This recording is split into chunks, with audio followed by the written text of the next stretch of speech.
What type of churn do you have? I learned from Greg Daines, customer success expert and head of ChurnRX at the CS100 conference in September of 22 about 3 types of churn. 1 is decelerating churn, 2 is accelerating churn, and 3 is constant churn. Now, the challenge with the way most companies look at churn is they look at it as a number. We have 10% churn, 20% churn, 40% churn, but you really need to know when it's happening to understand why it's happening. Now, I'd like to drill into early churn, which is decelerating churn. When customers churn early, it's often due to an onboarding issue. They're not getting to value, they're not adopting your product, and they're failing to launch. Here's an example of a company I worked with in Finland. They provide a back-end website developer platform.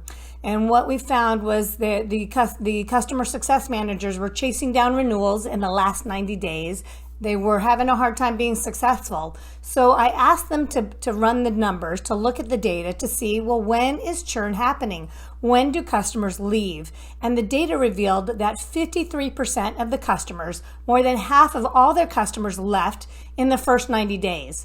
But when we looked at it more closely, 30%, a third of their customers, were leaving in the first 30 days.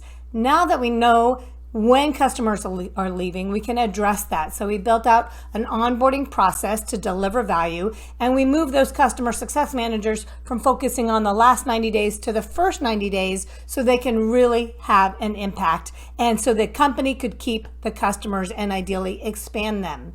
So here's what you need to do. 1, watch Greg Daines' video from CS100. I'll provide the link in the chat.